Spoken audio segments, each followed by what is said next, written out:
अस्सलाम वालेकुम व्यूवर्स, कैसे हैं। उम्मीद है कि आप सब खैरियत से होंगे। अल्लाह पाक आपको अपने हिफ्ज़ मान में रखे, खैर व बरकत से रखे। आज मैं बना रही हूँ घर में रोगनी नान। तो मैं ये आपसे रेसिपी शेयर करने लगी हूँ। ये मैंने देखे एक बाउल के अंदर मैंने दही उसको डाला है, ये देखें।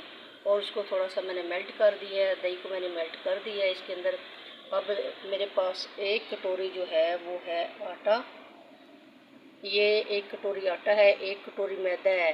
तो ये मैदे के ऊपर मैंने थोड़ा सा ज़ीरा रखा है और एक चम्मच मैंने छोटा जो है वो नमक डाला है। 2 चम्मच मैंने चीनी के दूध गर्म में डाल दिए हैं और ये मेरे पास एक कटोरी आटा है। तो इन सारी चीज़ों को मिक्स करते हैं और एक अच्छी सी डो बनाते हैं। तो ये आटा भी मैं इसके अंदर डाल रही हूँ, ठीक है। और पहले मैदा डाला है, अब मैं इसके अंदर आटा डाल रही हूँ। तो इन चीज़ों को हम मिक्स करते हैं। इसके बाद ये मेरे पास गर्म दूध है, तो तकरीबन इसको मैंने ठंडा कर लिया है। ये रूम टेम्परेचर पे है। ये मैं अब इसके अंदर डाल रही हूँ और इसको मिक्स करते हैं। ये देखिए, मिक्स करके मैं इसी के अंदर ये मैदा और आटा जो है इसके अंदर मैं इसको मिक्स करूँगी और यहीं से मैं इसको गूंद लेती हूँ।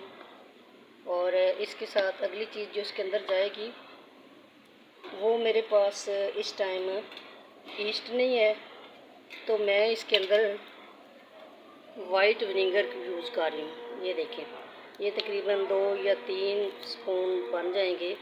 ये मैंने इसलिए इसके अंदर डाला है कि इसके अंदर ये खमीर पैदा हो जाए।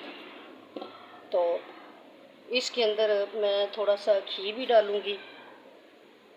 तो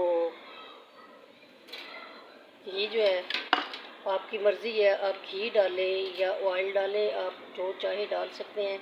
तो मैं इसके अंदर घी को गर्म करके डाल रही हूँ। तो ये देखिए, ये तकरीबन 2 टीस्पून घी है जो मैंने इसके अंदर डाल दिया है। तो अब मैं इसके क्या करती हूँ, इसको अपने हाथ की मदद से ना गूंद लेती हूँ, गुठलियाँ नहीं बनने देनी। ये देखें, इसकी अच्छी सी डो बना के इसको तकरीबन 3 या 4 घंटे के लिए कवर करके रख दूँगी।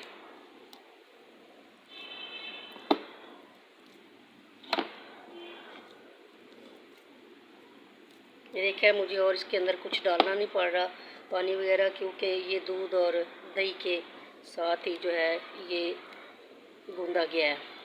इसको मैं आटे की तरह कर लूँगी और फिर इसको मैं ढक्कन लगा के किसी हॉट जगह पे रखूँगी। ये देखें, माशाल्लाह से ये सारा मिक्स हो गया और ये अच्छे से मिक्स हो गया है। इसको हॉट जगह पे रखूँगी तकरीबन 2 या 3 घंटे के लिए। इसके बाद फिर मैं आपको इसका अगला स्टेप दिखाऊंगी कि घर में ये तवे पे कैसे बनाए जाते हैं। तो ये देखिए, ये अच्छे से मिक्स हो गए हैं। इनकी खुशबू भी ऐसे ही आ रही है जैसे खमीर की होती है, क्योंकि ये जो विनेगर है ये अपना काम जल्दी कर जाता है। और ये ऑप्शन है, अगर आपके पास ईस्ट नहीं है, अगर आपके पास इनो नहीं है, तो आप इसको विनेगर को यूज़ कर सकते हैं। आप खट्टा कोई भी चीज़ हो, जैसे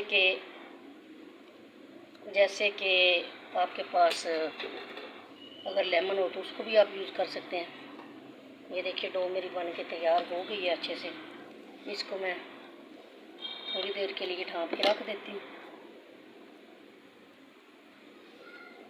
ये देखिए, मैं एक हाथ से काम कर रही हूँ और एक हाथ से मैं इसको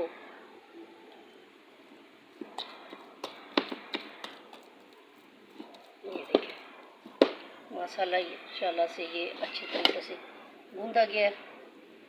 तो नेक्स्ट स्टेप जो है वो मैं आपको बाद में दिखाऊंगी कि ये अब रेडी हो गया है। इसको मैं थोड़ी देर के लिए ऐसे ही डाम के रख देती हूँ। ये इसके मैंने ढक्कन लगा दिया है। तो इंशाल्लाह थोड़ी देर के बाद जैसे ही ये बन जाता है तो फिर मैं आपको इससे अगला स्टेप दिखाऊंगी। थोड़ी देर के लिए